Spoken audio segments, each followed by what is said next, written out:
Vamos continuar o nosso culto de louvor ao nosso Deus. Convido a igreja a abrir a sua Bíblia no livro do profeta Isaías, no capítulo de número 2. Livro do profeta Isaías, no capítulo 2.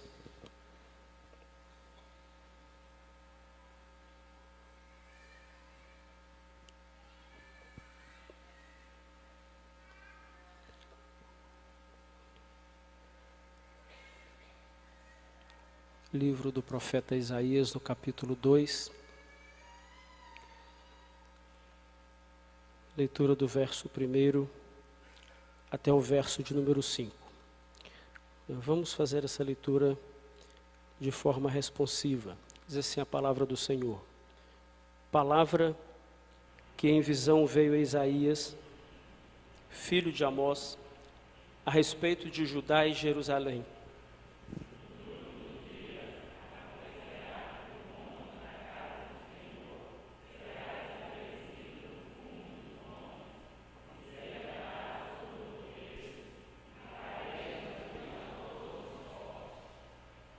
Irão muitas nações e dirão: vinde e subamos ao monte do Senhor e à casa do Deus de Jacó, para que nos ensine os seus caminhos e andemos pelas suas veredas, porque de Sião sairá a lei e a palavra do Senhor de Jerusalém.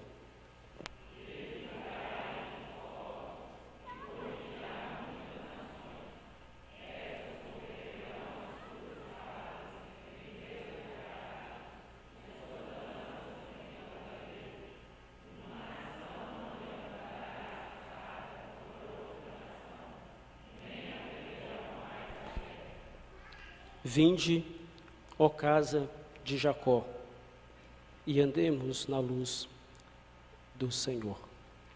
Esse texto, uma visão do profeta Isaías a respeito do que aconteceria nos últimos dias. O versículo de número 2 nos fala que nos últimos dias.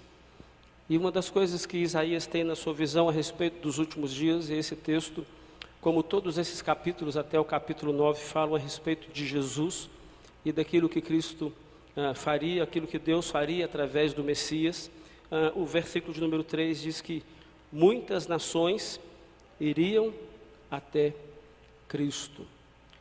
Cristo veio como o nosso Redentor, como o meio utilizado por Deus para levar a salvação, não apenas aos judeus, mas a todos os povos, para a glória de Deus Pai. Hoje, não apenas por ser domingo, o dia do Senhor, mas também é o nosso domingo de Natal. Nós relembramos nesse dia uma data tão importante que mudou o curso de toda a história, que é o nascimento de Jesus. Estamos aqui para glorificar e exaltar o nome de Deus, porque Ele enviou o seu Filho Jesus. Ele nasceu, viveu, morreu por nós, ressuscitou e está à direita de Deus Pai Todo-Poderoso. Toda a glória, hoje e eternamente, seja dada ao nome dEle. Vamos fechar os nossos olhos, vamos ter mais uma oração de louvor ao nosso Deus. Convido nosso irmão presbítero Eduardo Pantoja, que nos eleve a Deus nessa palavra de oração, nesse momento. Oração de adoração a Deus em Cristo. Senhor, nosso Deus e nosso Pai, nós te adoramos, nós te louvamos na beleza da tua santidade, do teu amor, da tua misericórdia que dura para sempre. Muito obrigado, Senhor, por mais esse privilégio que temos de estar aqui na tua casa, onde nós vamos te louvar, onde nós vamos glorificar o Senhor e o seu santo nome. Pois foi para isso, Senhor, que o Senhor nos enviou a este mundo. Foi para isso que estamos aqui na tua casa, para render graças ao Senhor, para aprender mais da tua palavra, para ouvirmos a verdade da tua palavra, porque a Bíblia é a verdade. Muito obrigado, Senhor, pela vida dessa igreja. Obrigado porque até aqui nos ajudou o Senhor. Continua abençoando a todos nós, abençoando a liderança dessa igreja, abençoando o pastor, para que ele possa trazer a mensagem que vai servir para a nossa edificação, que encha o nosso coração com a sua palavra. Abençoe todos que estão à frente e prepara-nos, Senhor, para a participação da tua mesa, da ceia do Senhor. Obrigado por tudo, perdoa os nossos pecados para que a tua graça nos alcance, em nome de Jesus. Amém, Senhor. Vamos nos colocar de pé, vamos cantar o hino do nosso inário, hino de número 230 do nosso inário, o Novo Cântico, Adoração. Hino 230 do inário Novo Cântico.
Deus e glória, contentes rendamos.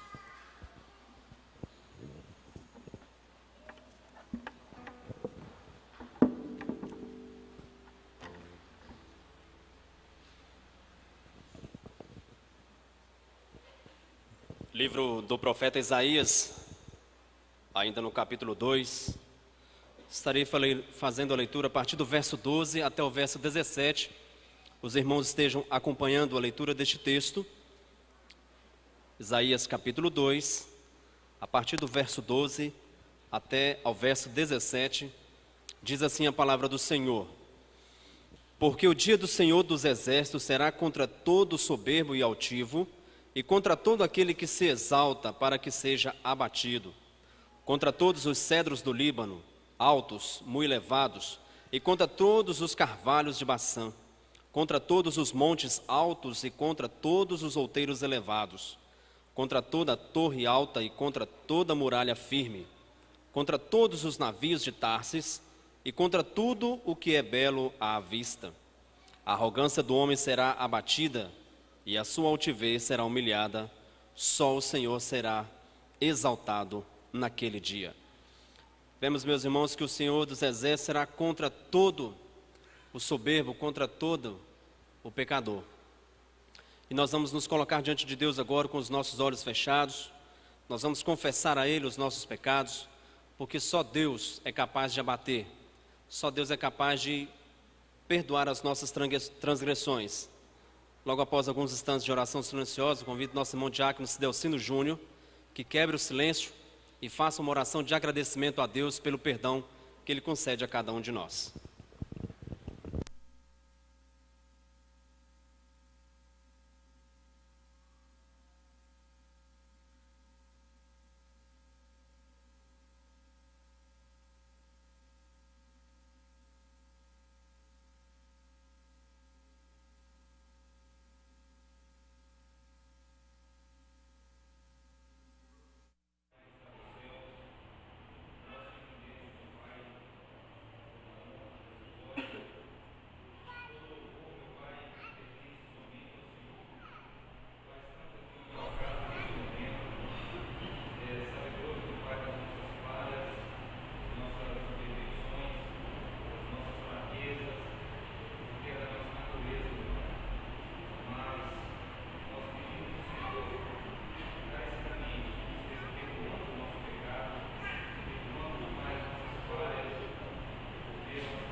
Vamos abrir os nossos hinos.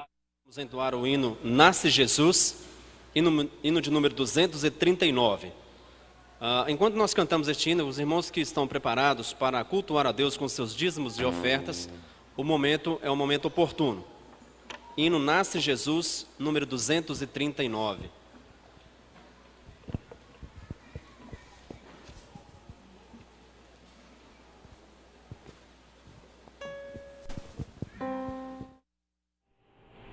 Vamos ficar de pé mais uma vez para cantarmos esse hino.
Vamos fechar os nossos olhos, vamos orar a Deus.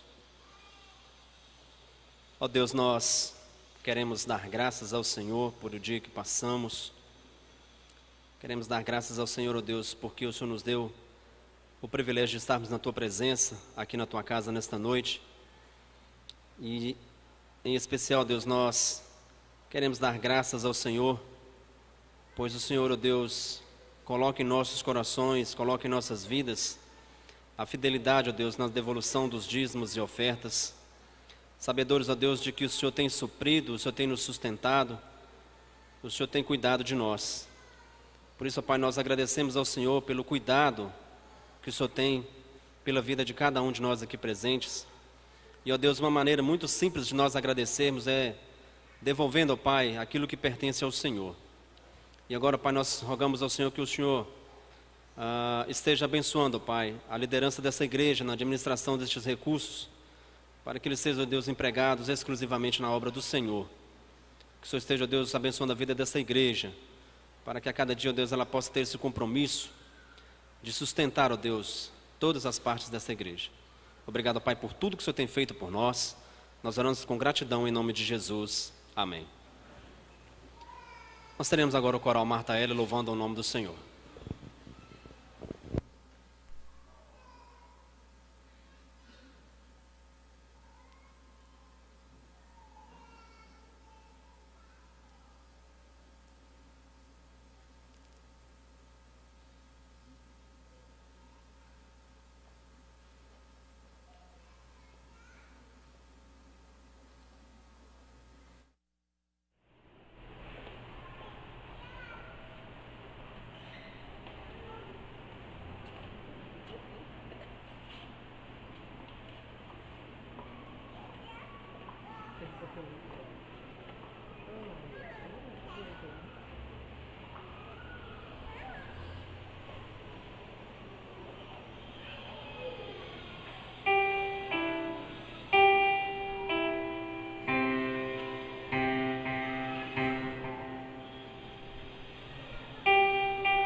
Irmãos, chegou o momento em que nós estaremos sendo edificados pela palavra do Senhor. Estaremos passando a palavra ao reverendo Wagner. Que Deus o use como instrumento do Senhor na transmissão da mensagem que Deus já colocou em seu coração. E que Deus esteja abrindo o nosso coração também, o nosso entendimento, para que possamos receber da parte do Senhor a mensagem para os nossos corações nessa noite. Que Deus esteja usando poderosamente. Que Deus o abençoe. Vamos abrir as nossas Bíblias no Evangelho segundo Mateus, no capítulo de número 2. Evangelho de Mateus, capítulo 2.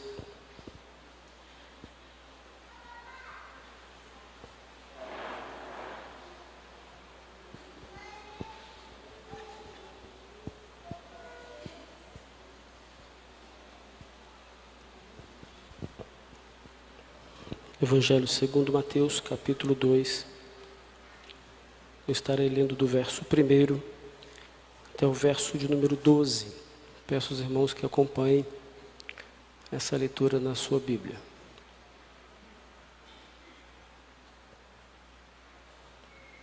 Compartilhem as suas Bíblias com os nossos visitantes. Mateus 2, a partir do verso 1.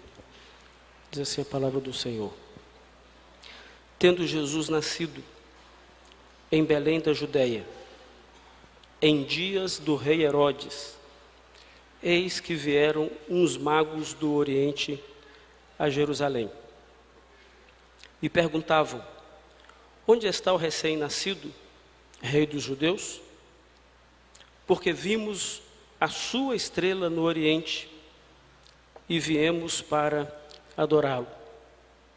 Tendo ouvido isso, alarmou-se o rei Herodes e com ele toda a Jerusalém. Então, convocando todos os principais sacerdotes e escribas do povo, indagava deles onde o Cristo deveria nascer. Em Belém da Judeia, responderam eles, porque assim está escrito por intermédio do profeta: e tu, Belém, terra de Judá, não és de modo algum a menor entre as principais de Judá, porque de ti sairá o guia que há de apacentar o meu povo Israel. Com isso, Herodes, tendo chamado secretamente os magos, inquiriu deles com precisão quanto ao tempo em que a estrela aparecera. E enviando-os a Belém, disse-lhes: ide informar-vos cuidadosamente a respeito do menino, e quando o tiverdes encontrado, avisai-me, para eu também ir adorá-lo.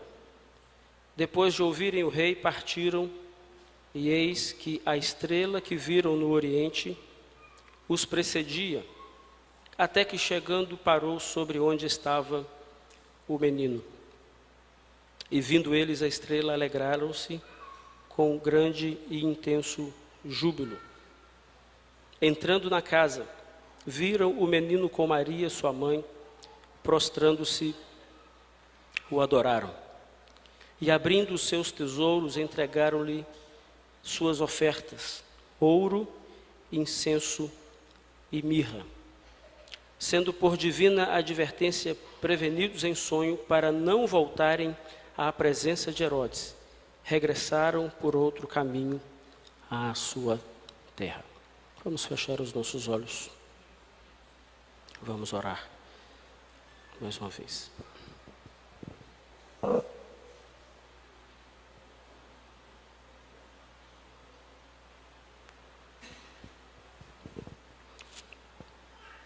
Pai bendito, nós somos gratos ao Senhor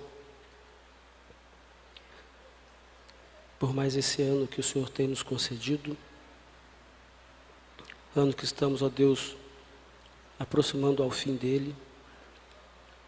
Somos gratos a Deus porque o Senhor tem abençoado a Tua igreja, o Teu povo, tem dispensado sobre nós, ó Deus, as Tuas bênçãos, a Tua proteção, a Tua provisão. Queremos agradecer ao Senhor, ó Deus, por esse dia em especial, onde relembramos o nascimento do Teu Filho amado Jesus. E ainda, ó Pai, que não tenhamos a certeza exata de qual foi esse dia. Entendemos, ó Deus, o quão precioso Ele é para nós. Ó Pai, nessa hora que lemos a Tua Santa Palavra, necessitamos, ó Deus, da compreensão que provém do Teu Espírito, do entendimento, ó Deus, que provém do Senhor, para que possamos entender a Tua Palavra, entender, ó Deus, os feitos do Senhor e também, ó Deus, para aplicá-lo em nosso coração. Rogamos, ó Deus, que derrame sobre nós a Tua graça mais uma vez nessa noite. Fale conosco, ó Pai. Dá-nos clareza, dá-nos a graça de compreendermos a vontade do Senhor, revelada na Tua Palavra, em o nome de Jesus. Amém. Meus irmãos, quem aqui já foi convidado para uma grande festa? Já receberam um convite para uma festa? Todo mundo já deve ter recebido algum convite para uma festa, né? Alguma vez na vida, pelo menos. Você se lembra de, por acaso, de repente, ter recebido um convite para uma festa, mas essa festa ficava num lugar muito longe da sua casa? Quem já fez aí uma viagem longa para participar de uma festa? Eu me lembro que certa vez, na nossa juventude, não tem tanto tempo isso, fomos convidados para uma festa de casamento numa cidadezinha chamada Conceição do Capim. Não sei se alguém aqui tem ideia para que lado fica Conceição do Capim. E era uma época chuvosa como essa que nós estamos vivendo hoje. E para nós aquela era uma viagem longa. E o fato mais engraçado é que nós, na época, tinha um trem noturno. Não sei quantos lembram de um trem que passava aqui à noite. Pegamos o trem da noite para chegarmos lá em Conceição do Capim, e o trem não parava em Aimorés, e nós fomos descer em Colatina, e o fato é que nós chegamos lá depois do horário em que a festa já tinha encerrado. Mas como a nossa comitiva era muito grande, estavam padrinhos do noivo, o cabeleireiro, o pastor que ia fazer o casamento, então eles tiveram que adiar o casamento para a noite. E aí nós chegamos, ainda deu tempo de desfrutar um pouco da festa. Mas chegamos assim com aquele sentimento de ter chegado muito atrasado, né? Uma história muito interessante que aconteceu conosco. Esse texto nos fala de algumas pessoas que foram convidados para uma festa. Essa festa foi a festa mais importante que já aconteceu em toda a história do universo. É o nascimento de Jesus. Os personagens desse texto trazem algumas peculiaridades e algumas curiosidades estão envoltas nesse texto. Eu queria que nós prestássemos bastante atenção nelas. A primeira delas é a respeito desses convidados. Quem eram os convidados? O texto nos diz que eles eram magos, não é isso? A segunda curiosidade a respeito desses convidados é que nós não sabemos exatamente o número deles. Quem sabe quantos eram os magos? Na tradição, nós aprendemos que eles eram 3, não é isso? Mas a Bíblia não diz isso. Se você olhar com atenção para o texto não fala quantos eram os magos. 3 foram os presentes, não os magos. Outra curiosidade sobre esse texto é a forma como eles foram convidados. Eles receberam da parte de Deus uma convocação, um convite para ir até a festa mais importante da história do universo, o nascimento do Messias. Mas eles receberam esse convite de uma forma muito peculiar, muito particular. E o texto diz que eles viram uma estrela. A outra coisa a respeito desses convidados é que eles eram de alguma região no oriente da Judéia. O versículo de número 1 desse texto nos diz que eis que vieram uns magos do oriente a Jerusalém. Eu quero chamar a atenção dos irmãos para a gente pensar um pouquinho nessas pessoas. O texto fala que esses magos, a palavra magos, aqui traduzida como magos, tem a mesma origem no texto original de medos. É muito provável, e o mais aceitável entre os historiadores e os comentaristas bíblicos, é que esses homens, eles eram medo-persas. E é de conhecimento histórico que os medo-persas, eles foram os primeiros povos a desenvolver uma gama de estudos a respeito de astrologia, astronomia. Esses magos, esses homens que são traduzidos aqui como magos, e magos não tem a ver necessariamente com magia, eles não eram pessoas que faziam magia, mas esse povo era notoriamente e respeitado como pessoas de alta capacidade intelectual. Eles eram estudiosos, eram cientistas no seu tempo, eles eram respeitados por aquilo que eles faziam. Uma boa forma de entendermos o peso da presença desses homens é que o texto nos fala que eles vieram a Jerusalém. Se você olhar com atenção para esse texto, você vai perceber que, apesar de Mateus ser bastante sucinto no seu relato, o texto nos diz que eles chegaram até Jerusalém. E chegando em Jerusalém, eles procuravam saber onde estava quem? O que eles foram buscar em Jerusalém? Versículo 2. O rei dos judeus. O fato é que esses homens, eles seguiram uma estrela, eles receberam uma orientação da parte de Deus, de que eles deveriam ir a Jerusalém para buscar o rei dos judeus. Então eles chegam a Jerusalém, e a presença desse grupo de pessoas, que nós não sabemos exatamente quantos eram, eu particularmente tenho muita dificuldade em acreditar que eram apenas 3. Por uma razão muito simples, há um consenso por parte de todos os estudiosos bíblicos de que ou eles eram medo-persas ou eles eram babilônicos. Independente da sua origem, eles estavam a milhares de quilômetros de distância de Jerusalém. E a forma que eles viajaram, na melhor das hipóteses, eles fizeram essa viagem de camelo. E não se faz uma viagem tão longa com um grupo tão pequeno de pessoas. Então é muito provável que esses visitantes, esses convidados, eles fossem um grupo maior do que 3. O texto não traz uma informação precisa de quantos eles eram. Mas o fato é que eles chegaram em Jerusalém, e a presença desses homens em Jerusalém, dessas pessoas em Jerusalém, provocaram um grande tumulto na cidade.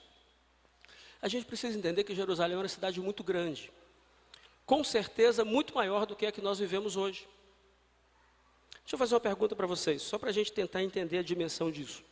Vocês sabem quantas pessoas chegaram em Ipatinga esse fim de semana para passar o Natal aqui?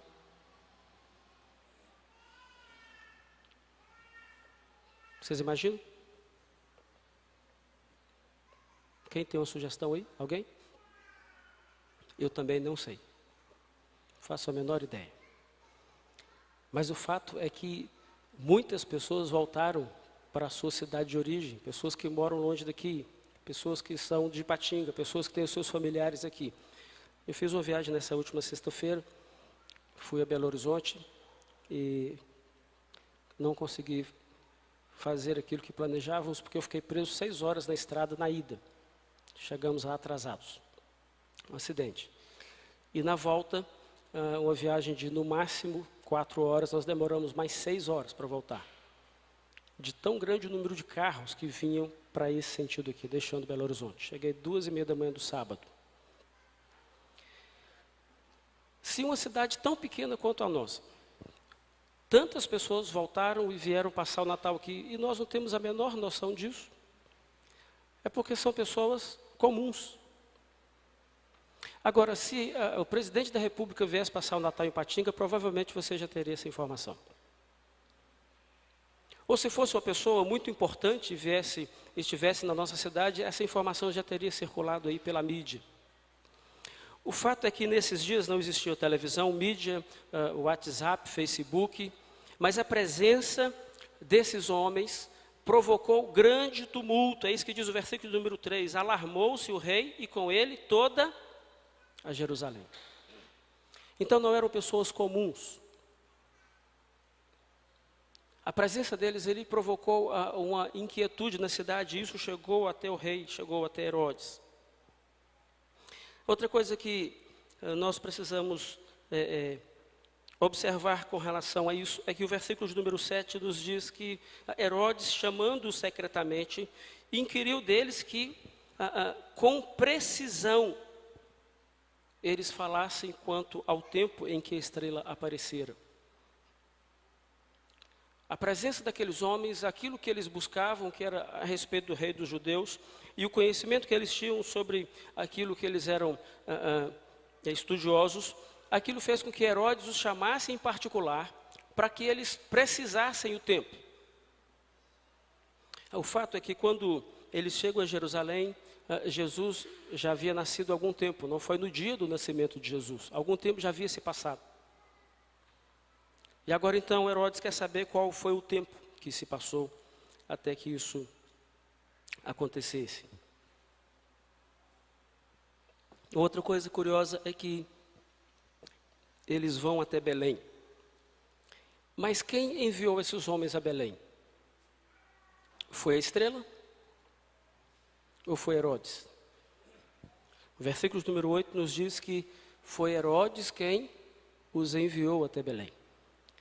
O contexto anterior, o versículo de número 5 e 6, nos mostra que Herodes, então, com a presença daqueles homens, eles chamam os escribas, os especialistas nas escrituras, os sacerdotes, e eles analisam as escrituras, e eles, com base nas escrituras, o capítulo de número 2, versículo de número 6,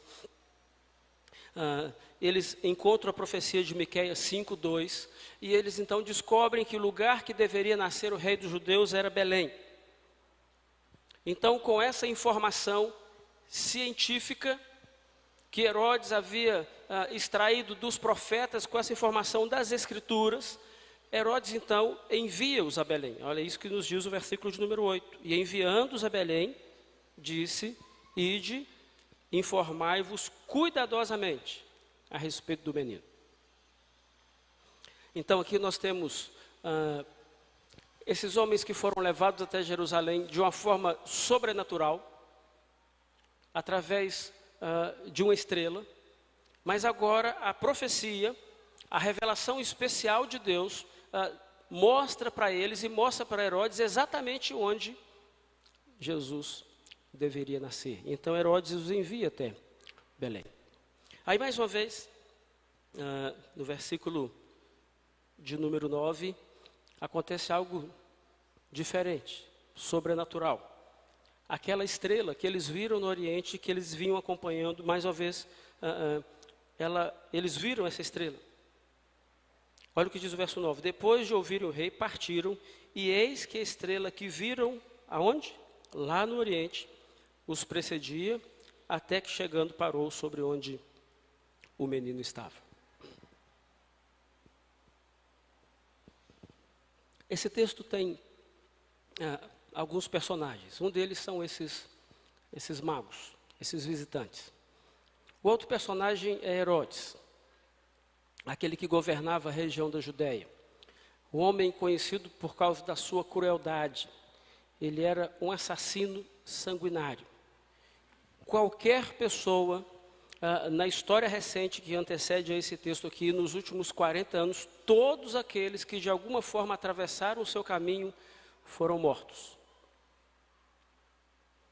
Inclusive, todos os familiares da sua esposa, irmão, avó, e a sua própria esposa estava na berlinda. Esse rei, quando tem conhecimento de que um novo rei dos judeus havia surgido, naturalmente, ele ficou interessado nessa matéria.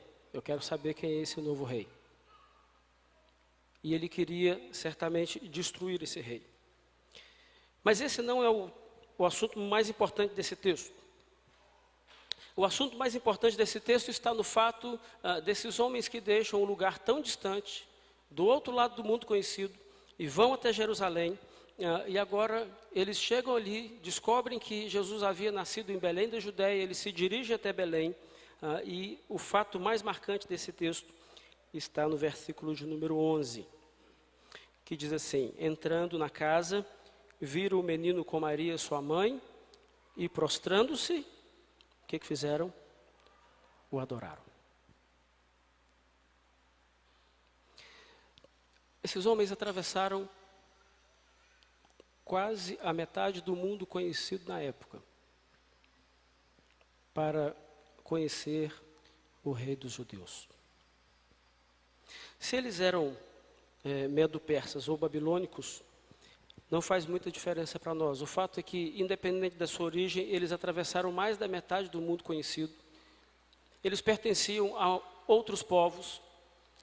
E se nós olharmos a história do Antigo Testamento, tanto os medo-persas quanto os babilônicos sofreram influência dos judeus na sua história, ou através dos exílios, ou através de Daniel na Babilônia e os seus amigos. O fato é que estes homens deixaram a sua casa, o seu trabalho, as suas atividades, a sua pesquisa científica, atravessaram mais da metade do mundo para que eles pudessem adorar o Senhor Jesus.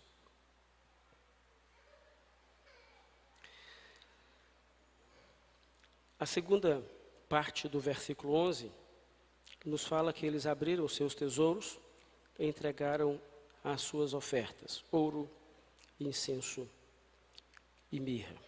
O versículo de número 12, meus irmãos, nos dá uma ideia de qual o nível de relacionamento que esses homens tinham com Deus. O versículo de número 12 diz que eles foram advertidos por Deus, sendo por divina advertência prevenidos, não voltaram à presença de Herodes. Esse texto geralmente é muito mal compreendido nas Escrituras, por várias razões. A primeira delas é porque as pessoas acham que os magos eram 3, a Bíblia não diz isso. Não compreendem quem eram esses homens. Associam a palavra magos a algum tipo de espiritualidade ou religiosidade pagã. Não é esse o contexto. Outro problema nesse texto é que as pessoas estão sempre de olho na parte B do versículo de número 11, como se isso fosse o mais importante, mas o que acontece de mais importante aqui não foram os presentes que eles levaram para Jesus, mas aquilo que eles foram fazer à presença de Jesus. Quando nós olhamos, meus irmãos, para esse texto, algumas coisas precisam ser esclarecidas para nós. Esses homens, essas pessoas, de alguma forma eles receberam uma influência do judaísmo e eles aguardavam, assim como todos os judeus, que o Messias haveria de vir, o Salvador do mundo, o Redentor. E esses homens tinham algum tipo de relacionamento com Deus, de forma tão especial que Deus deu a eles o chamamento para que eles estivessem ali adorando o Messias. Deus os conduziu até a presença de Jesus, e agora eles se prostram à presença de Jesus. O que fica evidenciado nesse texto, e Mateus enfatiza esses aspectos por algumas razões especiais. A primeira delas é que Jesus não é apenas o rei dos judeus, mas é aquele que veio para reinar sobre todos os povos. O texto que nós lemos hoje do profeta Isaías, a profecia de Isaías no capítulo 2, nos fala que todos os povos irão até Cristo. No dia do juízo final, todos vão se prostrar diante de Cristo. E não há nada mais importante e mais precioso nesse mundo do que nos prostrarmos diante de Cristo Jesus. Esses homens fizeram algo quase inacreditável. para se prostrarem diante de Jesus. Eles atravessaram o mundo para poderem prestar o seu culto ao Redentor e ao Messias. Muitos fazem algumas aplicações a esses presentes. E talvez pelo fato de serem 3 presentes, as pessoas fazem confusão com o número dos visitantes. Esses presentes, eles têm algum símbolo muito relacionado à cultura da época. O fato é que eram presentes caros, mas a ênfase do texto não está nos presentes. O versículo de número 2, do capítulo 2, nos diz assim: porque vimos a sua estrela no Oriente e viemos para adorá-lo. O que os magos foram fazer em Jerusalém? Não foram levar presentes para Jesus. Eles foram para adorá-lo. A ênfase não está naquele bem material que eles levaram, mas a ênfase está naquilo que eles, como pessoas, foram fazer diante de Cristo, que é se prostrar diante dele em adoração e louvor. Talvez esse texto seja um dos textos bíblicos mais utilizados para justificar o fato de que nesse dia, ou nos dias de Natal, é o momento em que nós devemos dar presentes.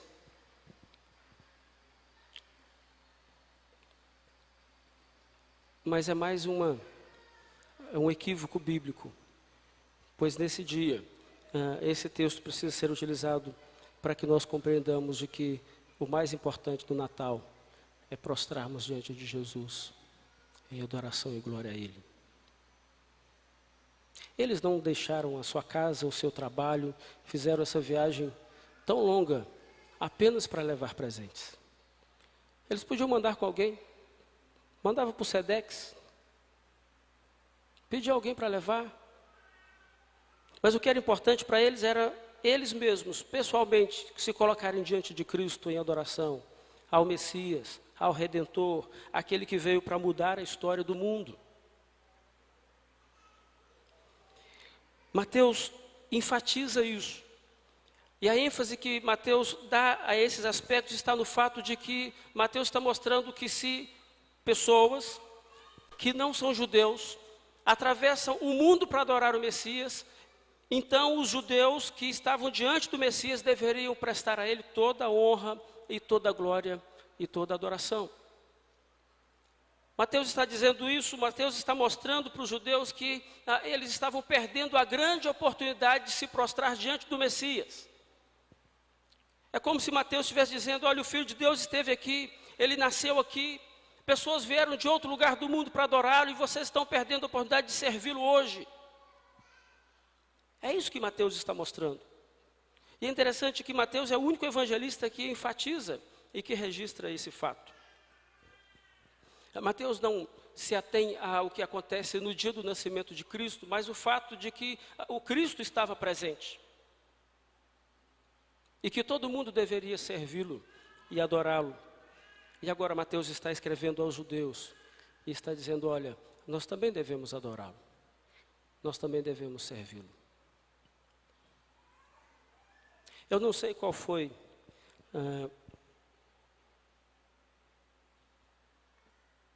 o presente que você comprou para Jesus nesse Natal.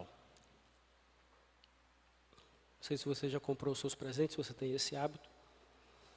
Eu confesso que eu não tenho. Tenho muita dificuldade de comprar presentes no Natal. Compro os de amigo oculto porque virou um hábito de família.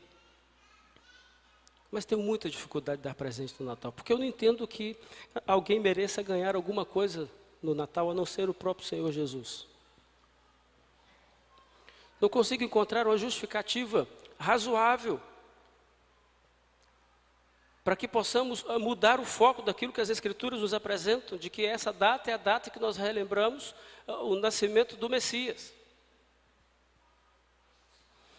Mas, sobretudo, encontro ainda mais dificuldade quando olho para esse texto, meus irmãos, e entendo que o mais importante aqui não eram os presentes, mas eram aqueles que estavam presentes. aqueles que se fizeram presentes. Eles foram até Jesus e eles se prostraram diante dele e eles o adoraram. E a prova evidente que o texto bíblico, que o texto nos apresenta de que esses homens eram guiados por Deus, que o próprio Deus os adverte, para que eles voltem para a sua casa por outro caminho, para que eles não passem até Herodes. Se nós continuarmos lendo esse texto, você vai descobrir que Herodes depois fica furioso e manda matar todos os recém-nascidos, de 4 anos para baixo, para não ter dúvida, né? Provavelmente tinha 2 anos, mas para não ter margem de dúvida, vai que eles fizeram a conta errada. Mas o que acontece é que o anjo também aparece a José no versículo 13 e orienta para que Jesus fosse para o Egito. O que nós aprendemos para a nossa vida pessoal hoje nesse texto? O que eu gostaria que você levasse no seu coração nessa noite com essa mensagem? Natal não é dia de dar presentes, nem para Jesus. Jesus não precisa de presente. Não há nada, absolutamente nada, que possamos oferecer a Ele que Ele não tenha. Não é isso que acontece quando você quer presentear uma pessoa? Você pensa assim, nossa, deixa eu pensar uma coisa que ele não tem, algo que ele vai gostar. Não há nada que Jesus não tenha, porque Ele é o dono de todas as coisas. Ele é o Senhor do universo. A palavra de Deus nos fala no Evangelho de João que Ele não apenas é o dono de todas as coisas, mas foi Ele que fez todas as coisas. Mas o que é mais importante do Natal e em todos os dias do ano é nós nos prostrarmos aos pés de Cristo, em adoração e serviço a Ele, como nosso Senhor, como o Senhor das nossas vidas. O importante não é o presente, mas é estarmos na presença de Cristo. É isso que Ele requer de nós. É isso que Ele requer de você.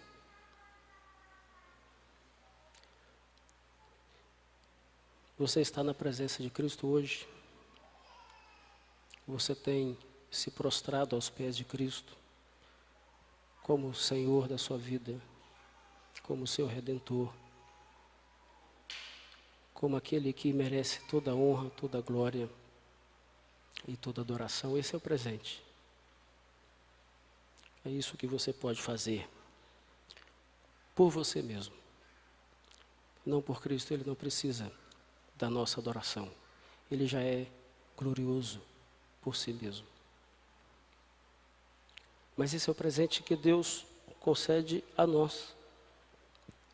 Cristo foi o presente de Deus para mim e para você. Ele é o Deus presente. É o Deus que se fez presente entre nós. Deus nos presenteou com o seu Filho amado, Ele esteve aqui, é isso que Mateus está falando, olha, Ele está presente. É por isso que essas pessoas saíram de onde eles habitavam e foram até ali para que eles vissem o Deus presente. E hoje nós podemos, pela graça de Deus, viver na presença de Cristo. Mas as Escrituras nos dizem que Ele vai voltar. E todos aqueles que hoje vivem na sua presença vão poder desfrutar da real, pessoal, material e gloriosa presença de Cristo. Que Deus nos dê a graça de nos encontrarmos nesse tão glorioso dia. Vamos fechar os olhos e vamos orar.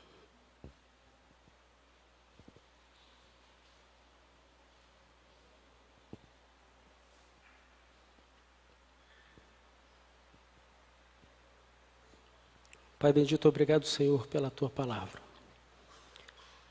Obrigado, Senhor, porque pela Tua graça infinita,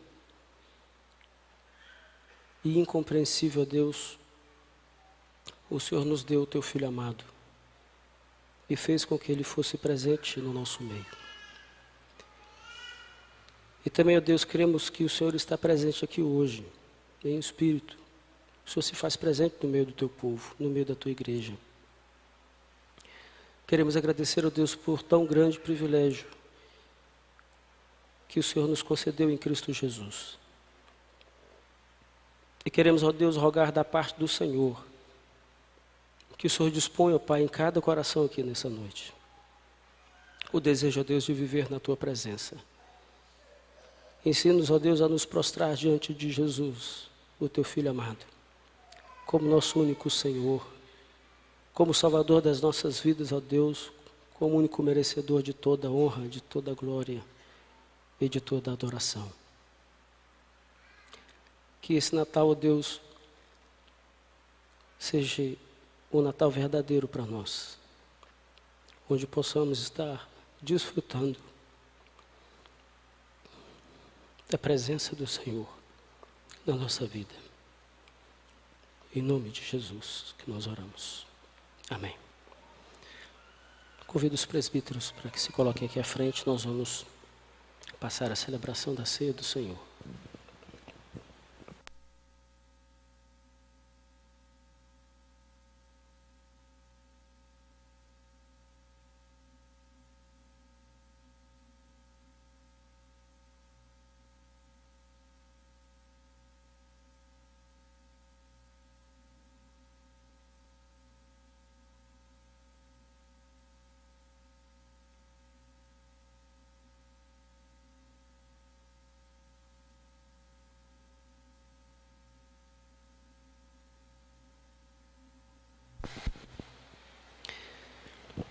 Primeiro Coríntios, capítulo 11.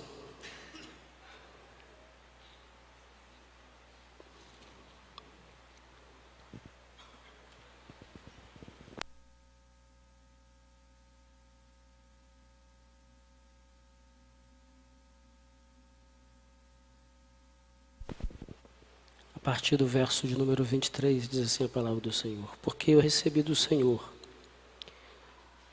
o que também vos entreguei, que o Senhor Jesus, na noite em que foi traído, tomou o pão e, tendo dado graças, o partiu e disse: isto é o meu corpo que é dado por vós. Fazei isso em memória de mim. Por semelhante modo, depois de haver ceado, tomou também o cálice, dizendo: este cálice é a nova aliança no meu sangue. Fazei isso todas as vezes que o beberdes em memória de mim. Porque todas as vezes que comerdes esse pão e beberdes o cálice, anunciais a morte do Senhor até que Ele venha. As Escrituras também nos orientam que nós devemos nos examinar a si mesmo, e assim comer do pão e beber do cálice. A ceia representa para nós aquilo que Deus concedeu através do nascimento de Cristo. O Natal representa o início daquilo que Deus iria fazer através da redenção. É a chegada do Filho de Deus, a encarnação do Verbo. E a ceia representa para nós o ápice, o momento mais glorioso daquilo que Deus nos concedeu em Cristo, que é o fato de que Deus, em Cristo Jesus, nos remiu dos nossos pecados. Através da morte de Cristo, através do seu sangue e do seu corpo que padeceu, Ele nos remiu dos nossos pecados. E é por isso que nós podemos fazer parte do povo de Deus, do Israel de Deus. E quando nós bebemos esse vinho e comemos desse pão, nós estamos declarando publicamente que nós cremos nisso. Estamos declarando que Cristo morreu, ressuscitou, e nós aguardamos a sua volta, o dia glorioso da nossa redenção final. Em nome de Jesus. Pai bendito, abençoe-nos, ó Deus, agora na participação desses elementos. E nos alimente, ó Deus, espiritualmente. Fortaleça-nos, ó Deus, a fé em Cristo. E capacite-nos, ó Deus, ao serviço cristão.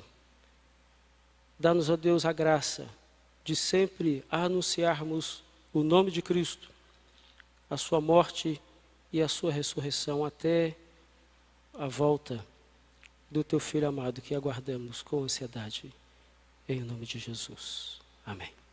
Comer e beber dele todos, disse Jesus. Nós pedimos àqueles que vão participar da ceia, que por favor se coloquem de pé para tomar parte nos alimentos.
Toda glória seja dada a Ti, Jesus, porque o Senhor é o Rei dos Reis. Nessa hora, ó Pai, nós nos prostramos diante do Senhor para declarar a Ti, ó Deus, o nosso louvor, a nossa adoração. Aceita, ó Deus, a nossa adoração nessa noite. E nós Te agradecemos, ó Deus, porque aprova o Senhor nos presentear com Seu Filho Jesus. E através, ó Pai, de Jesus Cristo, nós podemos, ó Pai, participar da Sua mesa, a ceia do Senhor. Muito obrigado, ó Deus, por esse privilégio, ó Pai, de, ao participar da ceia, ó Pai, declarar, ó Deus, que nós cremos em Jesus, que nós cremos, ó Pai, no Seu sacrifício eficaz para nossas vidas. Muito obrigado por tudo.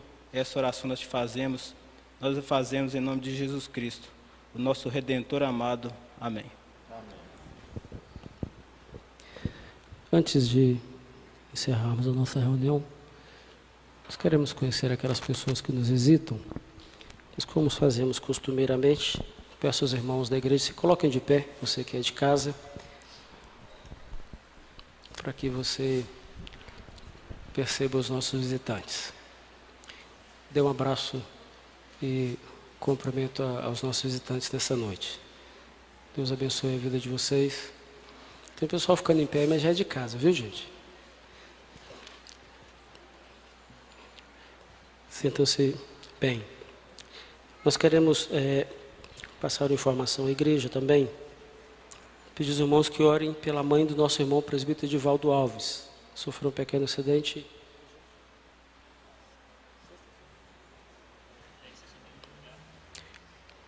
Nessa madrugada dessa sexta-feira, a mãe do Edivaldo sofreu um pequeno acidente doméstico, quebrou a clavícula, mas está bem, está fora de risco. Graças a Deus por isso. Peço à igreja que ore também por essa irmã. Também nós estivemos orando pelo Gleidson. Gleidson, cadê o Gleidson? Está ali. O Gleidson esteve fora aí representando, já vi. Esteve representando o Brasil aí numa competição esportiva e voltou e adoeceu na viagem, fez uma cirurgia e já está conosco aqui, graças a Deus por isso, passa bem. Deus abençoe a sua recuperação, orem por ele também, para que Deus continue abençoando a sua recuperação. Conversamos com o Gleidson essa semana, ele nos contou que o médico disse que se ele demorasse mais 6 horas, né? Talvez a cirurgia não desse o resultado necessário. Poderia ter um agravamento, infecção generalizada. Então Deus faz as coisas na hora certa, no tempo dele, né? Graças a Deus por isso. Vamos agradecer a Deus pela vida do Gleidson, pedir a Deus que abençoe a sua recuperação também. Lembrando os irmãos, nessa quarta-feira nós não temos programação oficial aqui na igreja. Nós separamos essa quarta-feira para as famílias. No próximo final de semana temos trabalhos normalmente e na próxima quarta-feira, se essa quarta-feira, dia 31, não tem estudo bíblico às 19h30, tem o nosso culto de vigília às 22h30.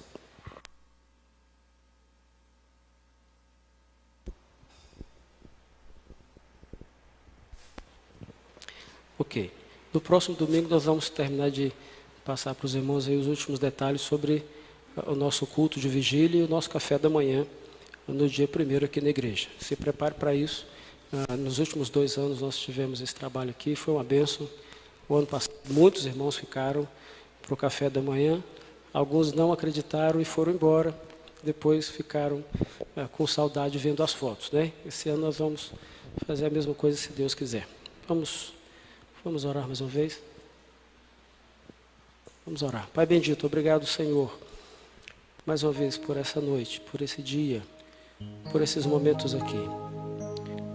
Ó Deus, nessa hora queremos também rogar ao Senhor Tua bênção, Tua graça sobre a vida dos nossos irmãos, aqueles que estão enfermos, ó Deus, carecem da Tua bênção, ó Pai, que o Senhor os abençoe. Também agradecemos pela vida do Gleidson, pelo tratamento no momento certo. Continue abençoando a recuperação do Teu filho, ó Deus. Também rogamos ao Pai por aqueles que estão em viagem, que o Senhor os guarde na estrada, aqueles que estarão viajando ainda esse mês, ó Deus, que o Senhor os abençoe, livre-os do mal, ó Pai, livre-os dos acidentes, traga os Teus filhos de volta em paz até à tua casa. Despede-nos em paz, ó Deus. É a nossa oração em nome de Jesus. Que a graça salvadora do nosso Senhor Jesus Cristo, o amor eterno de Deus, o nosso tão bondoso Pai, e a doce consolação do Espírito Santo do Senhor repouse sobre todo o povo do Senhor, sobre a vida desta igreja e sobre todos os eleitos espalhados por toda a terra em todo o tempo. Amém.